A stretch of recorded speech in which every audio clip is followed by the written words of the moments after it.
I'm good. How are you? Doing good. What's your name? Ken. My name's Ken. And yours? Emily. Emily? Nice to meet you. Good to meet you. If y'all want, you can sign in. You don't have to, but it's your choice. I do want to share programs that we have with you today. It's going to talk about the 5 different stations and then just a little bit about us on the internet if you want to pull it up. Thank you. Go, sir. Thank you, Ken. Yeah. I work together. Okay. Would you like one, sir? If you want to just have a seat until we can get you in, Okay.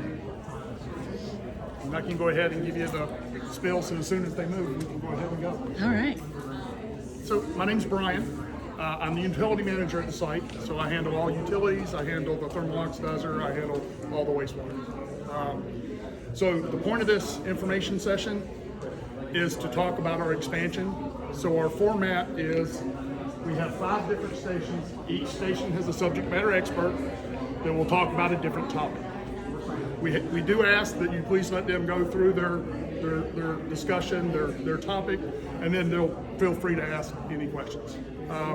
One of the reasons why we gave out the agendas is so you know which tables are what, because if you ask at one table, you may be told that's something that is going to get discussed 2 tables down. So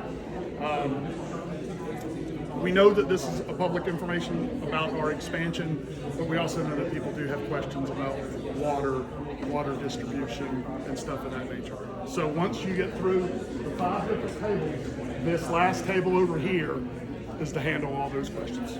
So if you have any questions about water distribution or that type of stuff, they'll take care of it. So the second table is a little bit longer than the first one, so I want to get them over there and probably about halfway through her presentation, and then I'll just let you go. How long have you worked in Fayetteville or at the Fayetteville facility? I've been here about 5 years. Oh, yeah? Now, have you always worked at, if you've been here for 5 years, you've been with Chemours? Have you always been with Chemours? Or? So I did 25 years in the Navy, and when I retired from the Navy, I went to work for DuPont up in Richmond, Virginia. From there, I was transferred to the cyanide plant out at Memphis for about 7 years, and I asked to come back here because I'm from North Carolina. Oh, nice. Where in North Carolina are you from? I come from Norwood, which is about 2 hours west of here, which is near Albemarle, which is near Concord, which is near Charlotte. So Norwood is very small. Yeah. So how many years then between DuPont and Chemours? Is Chemours... I retired from the Navy in 2011, so that's roughly 12 years. Yeah, okay, nice. And then you said you do the thermal oxidizer? I do. So when the thermal oxidizer was built, how much capacity could it hold? How much what? Capacity could the thermal oxidizer hold when it was built? We'll let the technical subject matter experts handle that one. Okay, oh, sorry, I can't say we're not even remotely at capacity. Right, so you built it knowing that you'd want to expand? We built it, so we have a capacity, we have a Title V limit, and we have how much we're actually using. So we have more than enough room in our limit, and I don't know if the limit is actually our capacity. So, what do you do specifically with the thermal oxidizer? I'm the manager. Oh, you're the manager over it? Yeah, I manage the entire utilities here. Got it. Okay.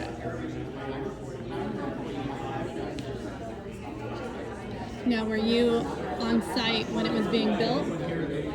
When what, the thermal oxidizer was being built? So you would have been if you've been at the Chemours facility for 5 years, yeah. So you were They were breaking ground when I came for my interview to transfer here. Yeah. And then, a year later, it was built. Yeah.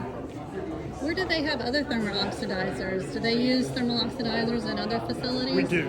Where are they located? I know, I can only speak off the top of my head. Yeah. I know, and the technical people will have to be much better at that, but I know of at least 3 other places that have thermal oxidizers, because ours is actually fashioned after another one that's in Kentucky. Kentucky. Okay. So, and we are either installing thermal oxidizers or that type of technology in other sites as well. Got it. How long has that technology been used? I have no idea. I can say that the EPA came to us a few months ago and is working with us to test the thermal oxidizer because they want to put out and demonstrate that that is the best technology that is out there, and they want to show that what we have is the standard for what other people need for destruction. Thank you. Yeah, it was kind of interesting because we're like, yeah, this is the R&D people from the EPA. They're here because they want to learn.